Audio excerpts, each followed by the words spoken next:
Hello, everybody. We're back. We'd love to meet you.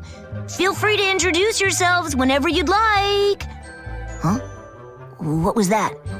It sounds like the podcast is starting.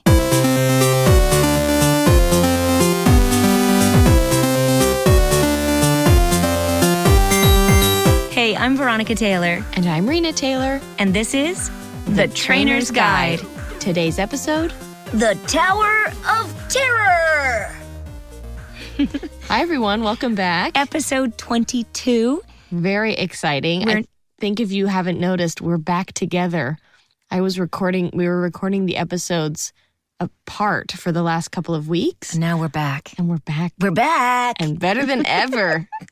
We have had such a crazy kind of week. Mm-hmm. I was at the Ontario Reign hockey game, which was incredible. I got to drop the puck. I met so many wonderful people from the community, and we won. Amazing. The rain rained on the ice, as it were. And then we were at LA Comic-Con this past weekend. No, we were at... I mean LA. We had Collecticon, right. LA. And, well, again, it was great to be back at the convention center. Yeah, it was really fun. Saw so many people that we've seen over the years, met new people that we know from online, amazing artists, amazing vendors, so many wonderful, generous people.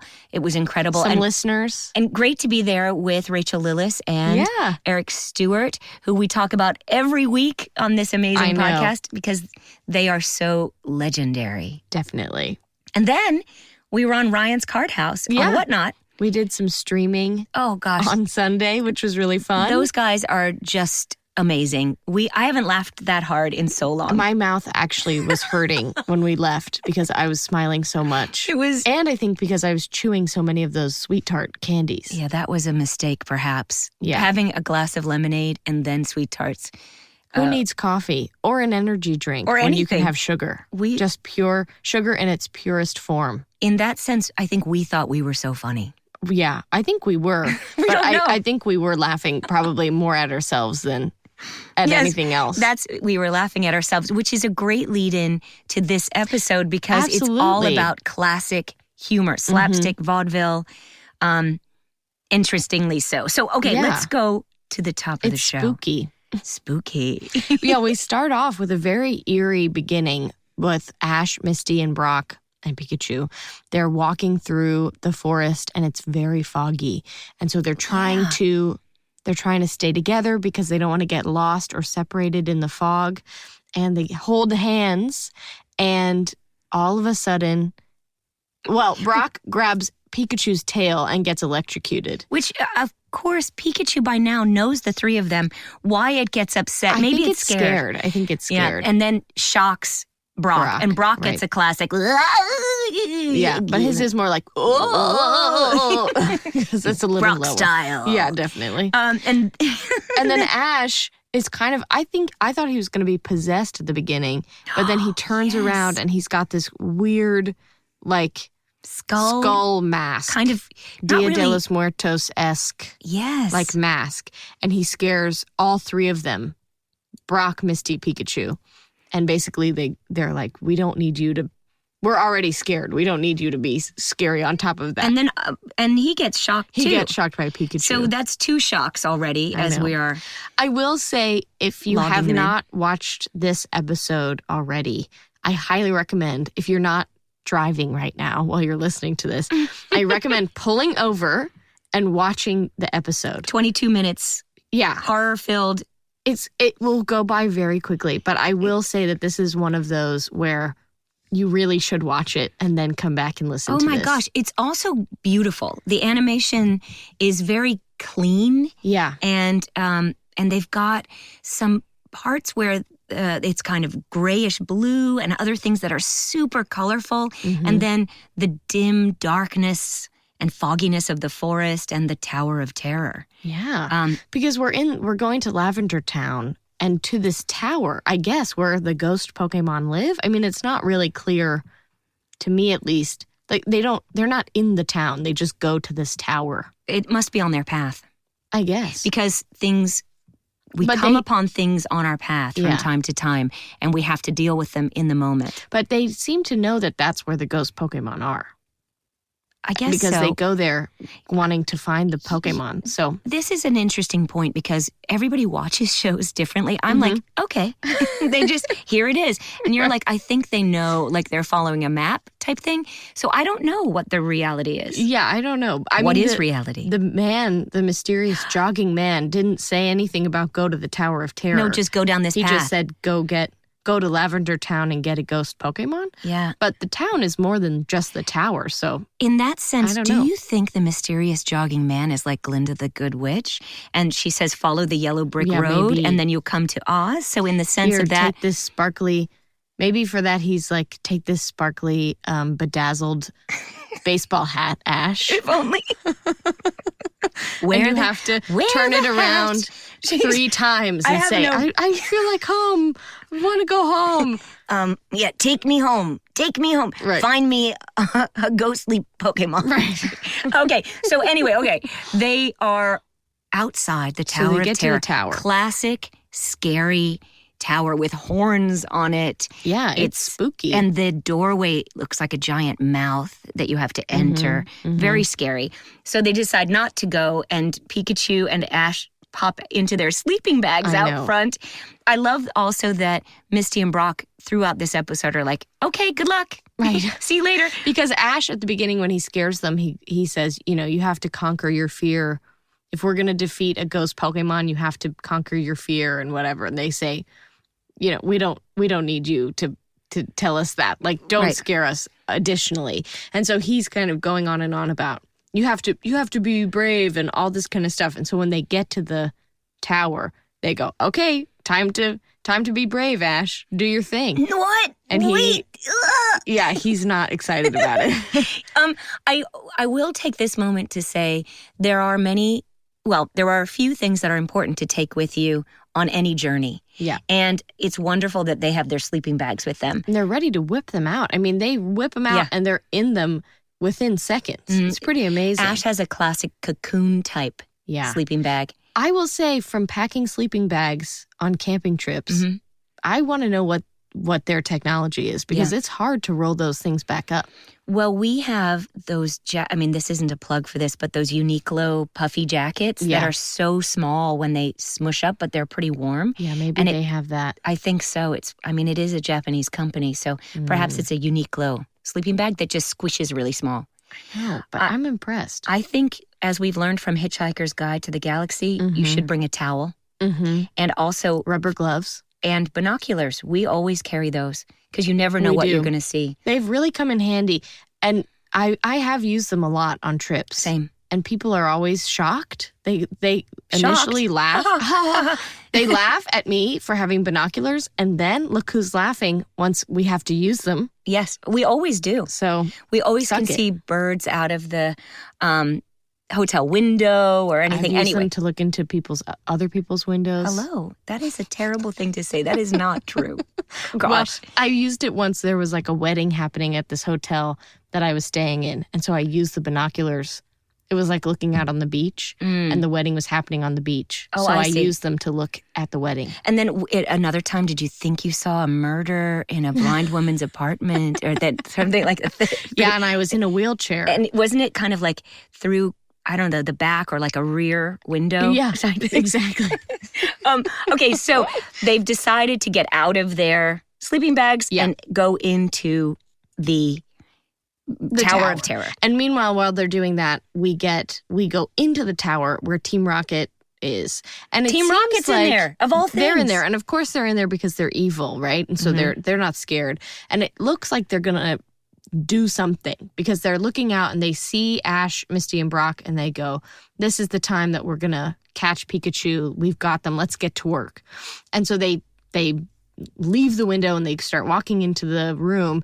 And then James falls through the floor and lands, downstairs.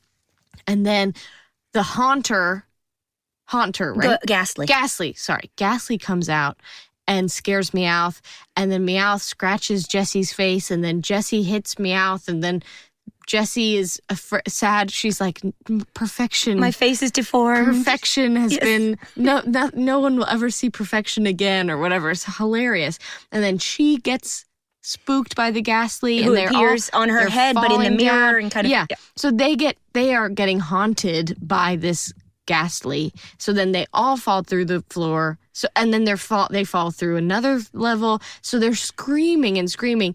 And we see Ash, Misty, and Brock outside going, oh my gosh, what's happening in there? It's so scary. Must be a torture chamber because all these screams. And finally they go, we recognize those screams. It's kind of familiar. Right. So let's go in and see who it is. But it's pretty amazing. I mean, that whole scene with Jessie, James, and Meowth, it's pretty amazing. Well, then we realize it cuts to Ghastly, Haunter, and Gengar watching TV, slapstick humor of things falling on each other. People just getting hit classic with stuff and vaudeville, kind of Three Stooges, and all the timing of that. This whole episode is based on that with the comic timing, let's say. So I we just see love that they're in like the rec room and there are bottles on the floor and trash and just watching TV and so laughing funny. Their heads off. These guys they're pretty great because they're laughing, but they're like rah, rah, rah, kind of Three Stooger-ish. Stoogey-ish. Yeah, they are kind of. It's pretty amazing. I love these guys. Me too. These things. Ghosts. Yeah. And so then our three heroes come into this room that's set up like a banquet hall. Yeah. And oddly enough, there's a string hanging from the ceiling that says, pull this. Right. Very Alice in Wonderland, very, drink this, whatever. So what do? Okay. They pull it. Well, Ash pulls it. Yes. Misty goes, wait, Ash. And he's like, okay. And he pulls the thing. So he is definitely one who doesn't always think before he acts. He would be the one that you would say, hey, Ash, pull my finger. Right. And you go, okay. Yeah. He is very easily led. Yes, he is. And now. Maybe too trusting, what you could say. Okay. Yeah, or wanting to believe in the best. Exactly. It's a positive and could be bad. Right. So in this case, the streamers fly down from the pull this, the ball opens. A welcome banner comes down. And then all of a sudden, everything lifts off the table. All these plates and dishes, they get lifted up. And then, actually, Brock, Charmander, and Pikachu get lifted. And the Pokemon are on the plates. They're on the platters. Brock is on a chair. And they're flying around. And Ash and Misty are on the floor. And they run out. And Brock, Pikachu, and Charmander have to jump off their platter and chairs and run out of the room. And everything's flying around. And then once they leave, everything settles. And we see that it's the ghost Pokemon again playing a trick. And they're laughing again. Laughing. Yeah. Just hilarious. So they all run outside. And nobody wants to go back into the tower. And that is when Ash basically says, what do you guys... You've got to be brave. Do you want to lose to Sabrina? We've got to get a ghost Pokemon. And Pikachu has this weird PTSD type flashback of its fight with Kadabra. Yeah. And it sees it with the sun, with all the lightning coming down, and it gets, kind of energized again. And an interesting thing, so Nick from last week, who mentioned the girl with the green scarf, little tidbit, he actually wrote us again this week with a fun fact about Kadabra. So Kadabra wasn't a card for 20 years because there was a legal battle with a magician due to name and likeness. And I guess that just recently finished. So Kadabra got its first Pokemon card in the new 151 set that's come out. I can understand the Kadabra part, but do you think that it was the mustache that was the likeness? I don't know. How did anyone look like Kadabra? Did the magician use spoons? I don't know. I mean, I'm not sure. We haven't looked into this. We'll have to find a photo. So if you find anything else, enlighten us. Yeah, definitely. But that's a pretty interesting fact. It is, actually. Thank you, Nick. We've been seeing lately a lot of the cards from the old original box sets, and they're so wonderful. And yes, there has been no Kadabra. Yeah, I've never noticed that. Maybe Wait, is it Kadabra or is it Alakazam that uses the spoons? Don't they both? Oh, I don't know. They both do. All of them. Oh. They're spoony. They're One's big spoon and one's little spoon. So then Ash decides to go back in with Charmander and Pikachu. Right, and they go, let's go.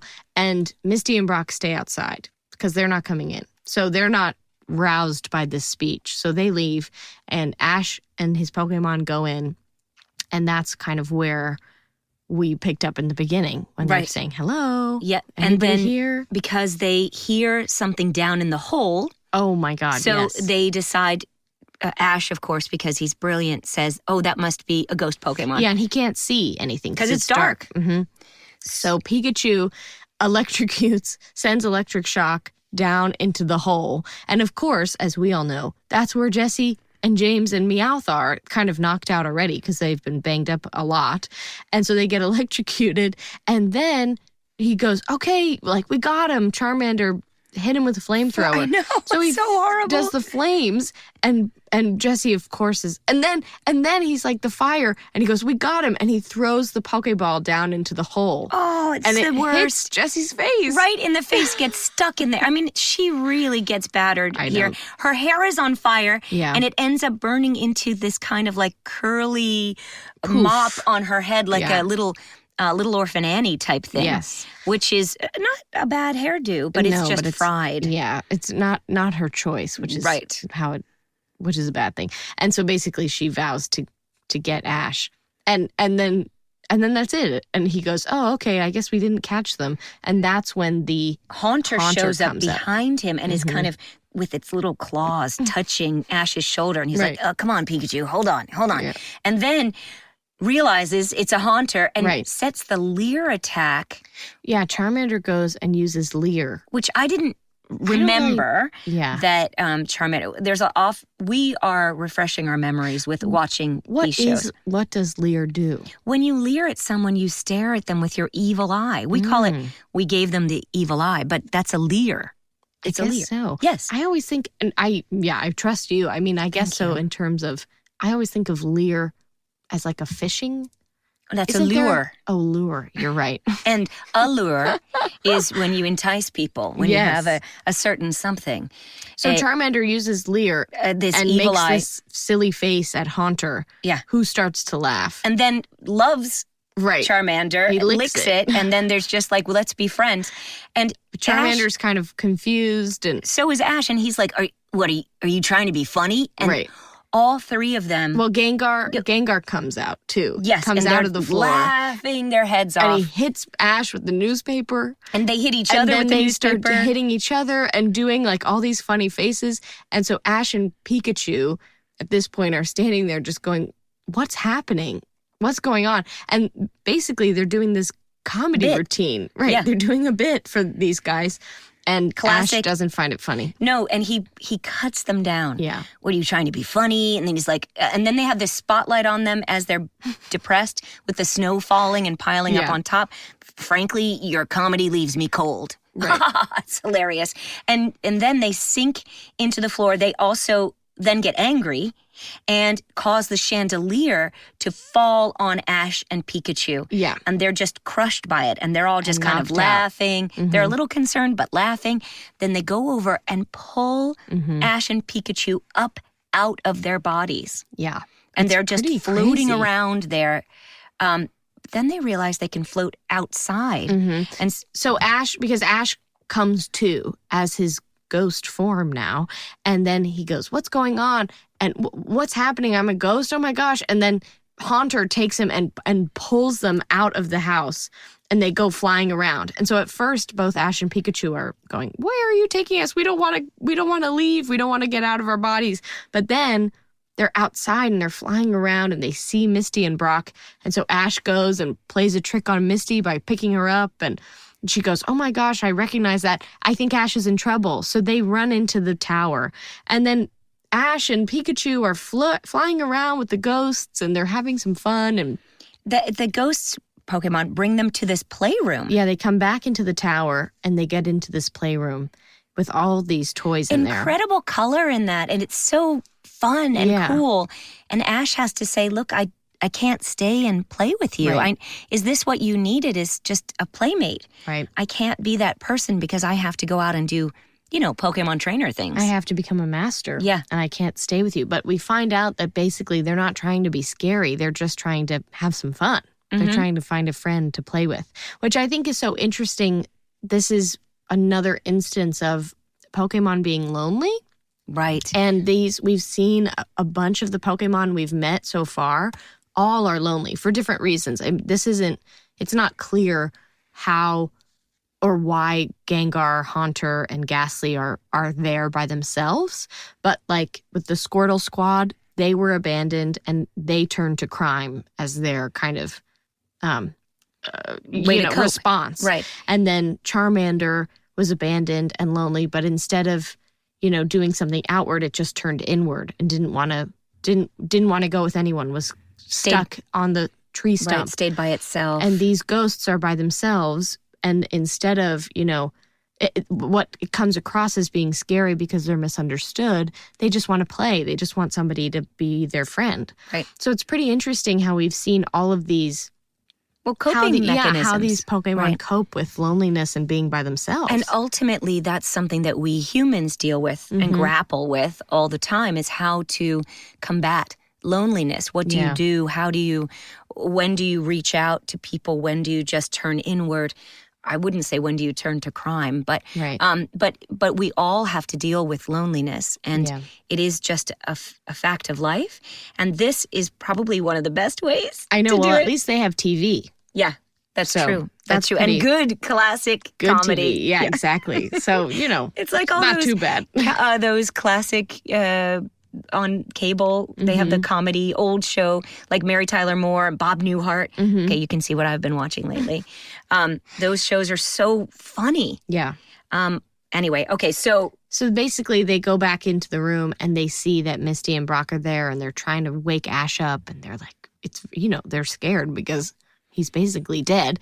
And so he goes back. He and Pikachu return to their bodies and come to, and it's a very, everybody's excited, and then they leave. They're like, okay. They set off again, right, and we are taken back to the playroom, and we see poor Team Rocket, Jesse James and Meowth, tied up on the carousel in there. I know. Being forced to ride these horses around and around, and we get a classic, Team Rocket is throwing up again. Hilarious. Very funny. And so they're leaving. Ash, Misty, Brock are leaving. And as they're leaving, Brock is going, what are you going to do? Because you didn't catch a Pokemon. And Ash goes, well, I guess I'll have to just use my sense of humor. And they go, what? And then the Haunter appears and scares Misty and Brock again. And then they're just laughing and laughing. And then we find out from the narrator that Haunter's decided to come with them. So it's very exciting. He's like, he's working. They're going to work on their comedy routine. Right. And we'll see what happens. This is also like Topper. That one of my favorite movies where the two ghosts, or the two socialites, have a car accident and they end up haunting their accountant. Right. And that's a great movie. Yes, you should watch it's that so tonight. good. If you Start can with find Topper. But they just join him. Yep. And just do stuff with him. Yeah. so that's similar to this. Haunter's coming with. Yeah. So just joins him. So I'm wondering what's happening with that. We'll find out. Yeah, because it's coming along, but does that mean Ash has another Pokemon? Is it going to go back to the tower after they battle Sabrina? What's happening? It is another case of you need to use your intuition. True. Your psychic intuition abilities and your sense of humor. I think those are faith. I also wanted to say that this reminded me so much of my favorite book series, which is... I think I know. Yes. The Zach Files. Yes. I love these books. If they're like 3rd, 4th grade books. My little brother was reading them a long time ago. It's by Dan Greenberg. And this particular one is called I'm Out of My Body, Please Leave a Message. And it's Zach and his friend Spencer. I read the description, which I really love. Spencer brings over a 60s style hippie book on astral travel.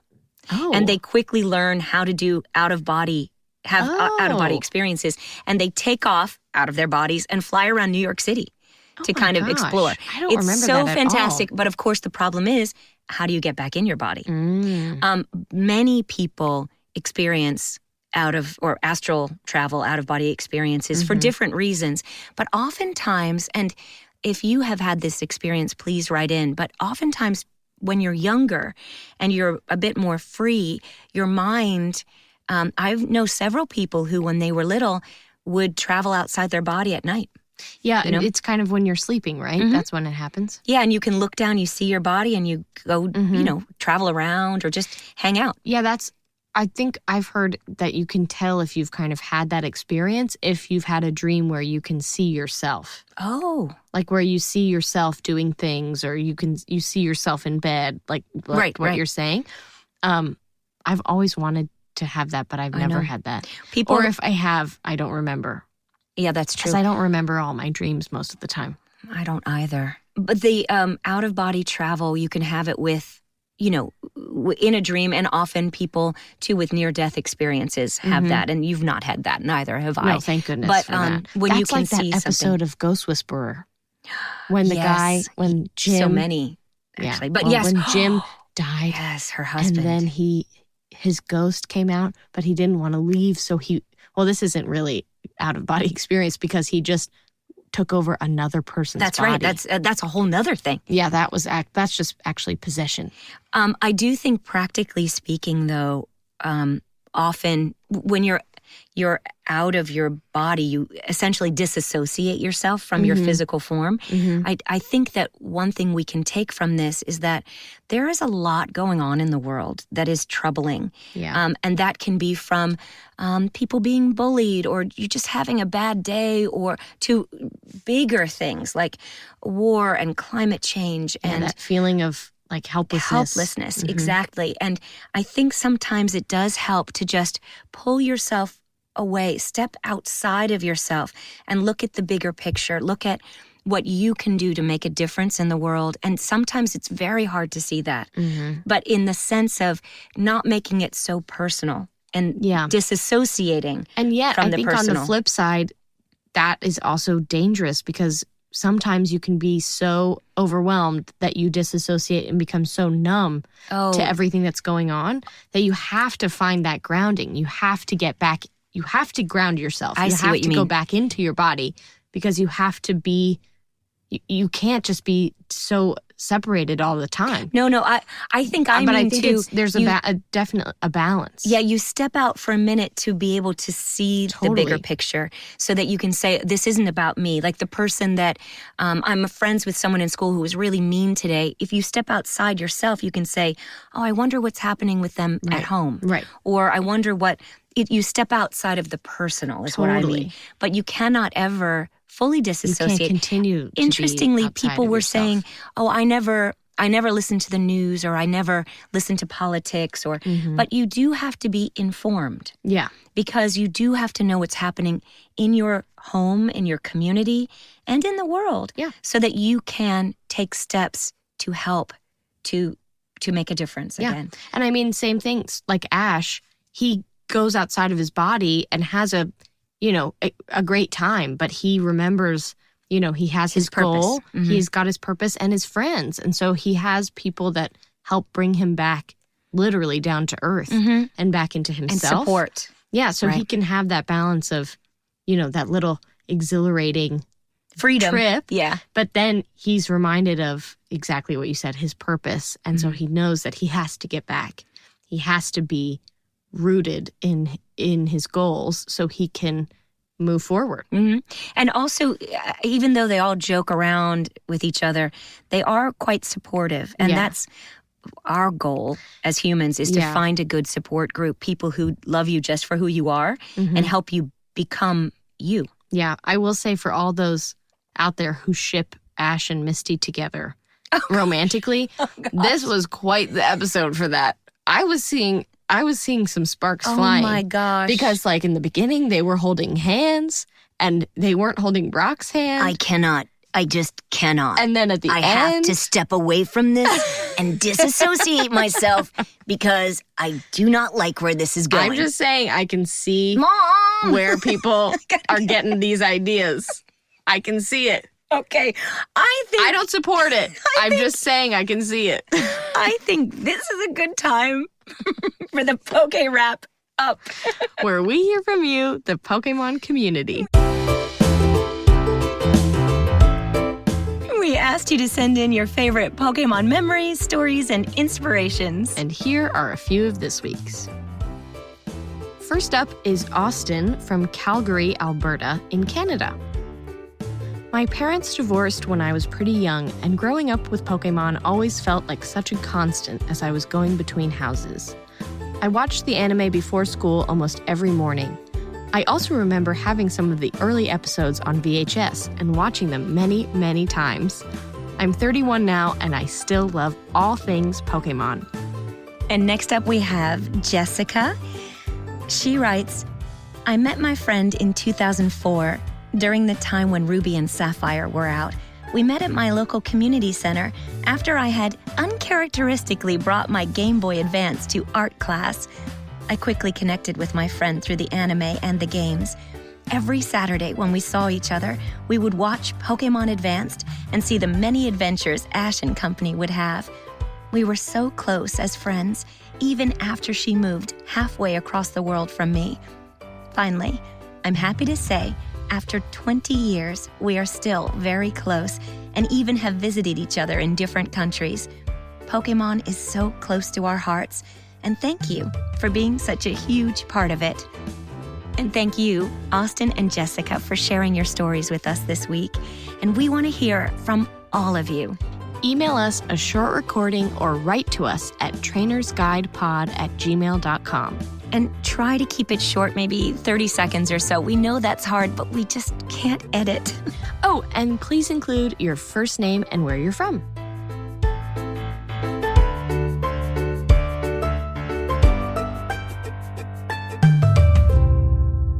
Well, that about wraps up today's episode of The Trainer's Guide. And, as they say, to be continued. We hope that you continue to join us on this journey that is The Trainer's Guide. As you know, you can find us on Apple Podcasts, Spotify, or wherever you get your podcasts. Wherever you're listening now. And if you subscribe, comment, and rate the podcast, it helps others find the show and keeps us on the air. Thank you so much in advance for your generosity and all of your amazing support. Trainer's Guide is a production of Boom Integrated. We are co-executive producing this along with the amazing Adrian Glover and the incomparable Robin Lai. I'm your host, Veronica Taylor. And I'm your host, Rena Taylor. And this has been The Trainer's Guide. We'll see you out there on the road.